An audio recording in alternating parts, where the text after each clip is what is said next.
لینے کے لیے بیٹا تو دیا لیکن بیٹا واپس لے لیا. اب اس بیٹا لینے کے بعد اللہ نے ایک بیٹی عطا کی. اللہ نے ایک بیٹی عطا کی. اب وہ بیٹی ایسی عطا کی خالق کائنات نے, تو اب اس پورے سورے کا مصداق اگر کوئی ہے تو جناب فاطمہ زہرا صلوات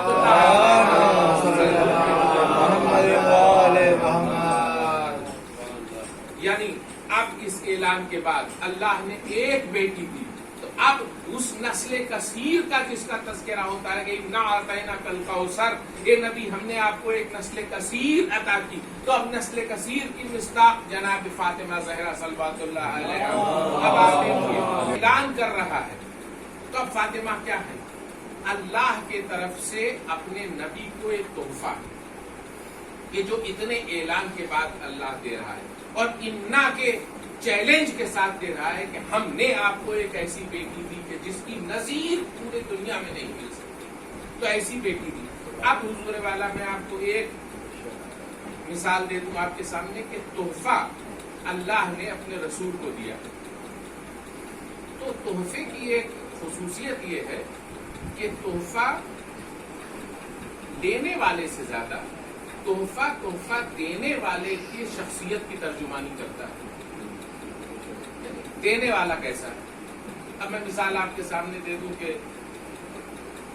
مان لیجئے کہ یوم جمہوریہ کا فنکشن ہے اور ہونے والا ہے, اور ایک 15 دن پہلے سے تمام ذرائع ابلاغ کے اوپر, ٹی وی کے اوپر, اخباروں میں یہ اعلان ہو رہا ہے کہ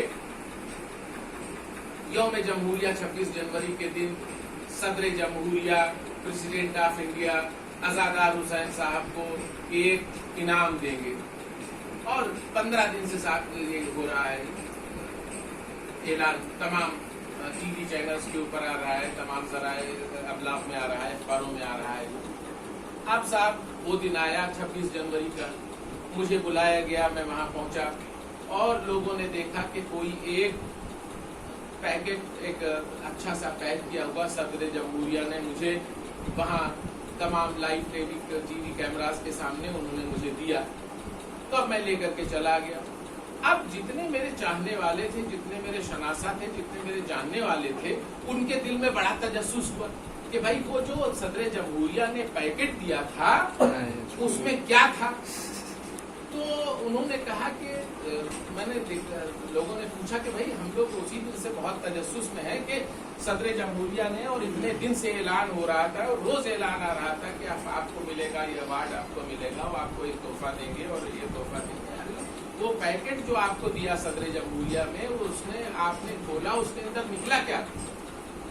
تو میں نے دکھایا کہ ایک رینولڈ کا صاحب 5 روپے والا پین اس کے اندر پیکٹ سے نکلا. اب جب وہ 5 روپے والا پین میں نے ان کو بتایا کہ صاحب یہ 5 روپے والا پین نکلا, تو سب لوگ کہیں کہ ارے صاحب اتنے دن سے 15 دن سے اعلان ہو رہا تھا.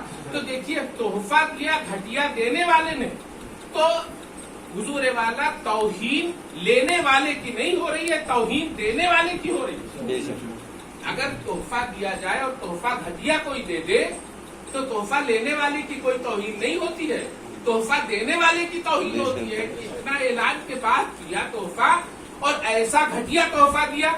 تو اب حضور والا اللہ نے رسول کو اتنے اعلان کے بعد بیٹی دی, اور اگر ایسی بیٹی مل جائے جیسی تمام امتیوں کو بیٹی ملتی ہے تو یہ رسول کی توہین نہیں ہوگی بلکہ ذات الوہیت کی توہین ہو جائے گی اگر ایسی بیٹی مل جائے.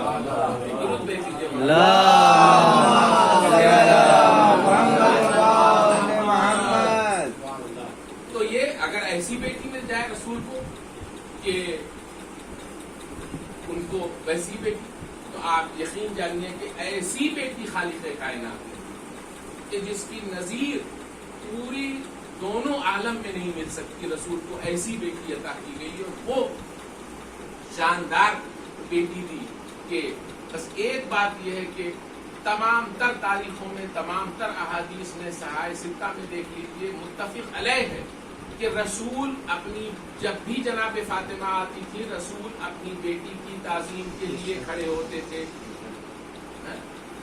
اور ہم کو ایسے اصحاب ملے ہیں کہ جو رسول کی ایک ایک عمل کی تاسی کرتے تھے.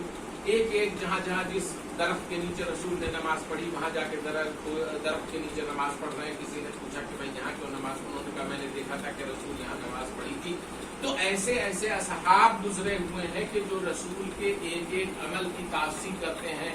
لیکن حضور والا یاد رکھیے کہ اگر رسول کا یہ عمل بحیثیت بیٹی ہوتا تو تمام امتی پہ یہ فرض تھا کہ جب بھی کسی بھی باپ کی بیٹی اس کے سامنے آئے تو اس کو کھڑا ہونا چاہیے تھا. لیکن رسول کا یہ ایک عمل ہے کہ ہم نے نہیں دیکھا کہ کسی بھی صحابی نے اس سنت پہ عمل کیا ہو. کسی بھی صحابی نے اس سنت پہ عمل نہیں کیا.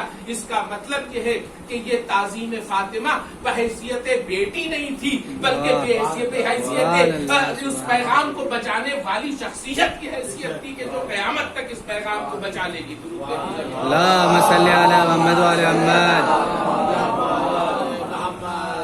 تو اللہ نے ایسی بیٹی دی. اب حضور والا یہ کہ فوراً اپنی پیشانی کو سجدے میں رکھ دو اور قربانی دیتے ہو. تو یہ نظام الہی ہے کہ اللہ جو دولت یا جو نعمت انسان کو دیتا ہے اسی میں سے مانگتا ہے. جو چیز وہ دیتا نہیں ہے اس میں سے مانگتا نہیں ہے. یعنی مفلس پہ زکوٰۃ ہے نہیں, مجنون پہ کوئی شرعی حد جاری نہیں ہوتی اس کے اوپر. یعنی اگر عقل سلیم دیا ہے تو اس کو پہچان کر کے اس کی ذات کی عظمت کے اعتراف کے ساتھ اپنی پیشانی کو سجدے میں رکھ دو. اگر اللہ نے دولت دی ہے تو اسی دولت میں سے اس کے نام پہ دے دو. اللہ نے اگر دولت دی ہے تو خمس کا مطالبہ ہے, زکوٰۃ کا مطالبہ ہے. لیکن اگر دولت نہیں ہے تو کوئی مطالبہ نہیں ہے. تو اسی طرح حضور والا جتنی بھی چیزیں اللہ دیتا ہے تو اسی میں سے مانگتا ہے. یعنی انسان کو اللہ نے زندگی دی اور زندگی دی تو اس زندگی کے تسلسل کے لیے, اس زندگی کو برقرار رکھنے کے لیے اس نے پورا ایک نظام مقرر کیا کہ دیکھو دن بھر محنت کرو. اور اس کے ساتھ ساتھ اس میں قوت کی بچپن تھا, بچپن میں بچہ پیدا ہوتا ہے. اور میں کہتا ہوں کہ یہ عجیب بات ہے کہ جسے انسان اشرف المخلوقات کہتا ہے, یہ تمام مخلوقات میں سب سے افضل ہے. لیکن میں دیکھتا ہوں کہ انسان مخلوقات میں سب سے کمزور ہے. اس لیے کہ مچھلی کا بچہ پیدا ہوا, وہ انڈے سے نکلا فوراً تیرنے لگا. گائے کا بچہ ہوا, پیدا ہوا, فوراً کھڑا ہو گیا. مرغی کا بچہ ہوا, انڈے سے نکلا, چلنا شروع کر دیا اس نے. اور یہی نہیں, مرغی کا بچہ چلنا شروع کیا.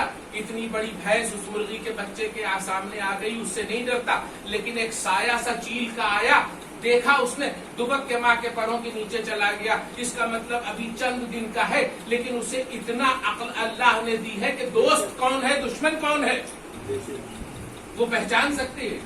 تو لیکن انسان کا بچہ کیا ہے کہ انسان کا بچہ پیدا ہوا, اگر ماں کروٹ نہ دلائے تو یہ کروٹ نہیں لے سکتا. اگر یہ گیلے میں لیٹا سوکھے میں نہ لیٹائے تو وہ سوکھے میں نہیں لیٹ سکتا. ایک دم بالکل کمزور, یعنی گوشت کا لوتھڑا ادھر سے کرتے ادھر سے کرتے.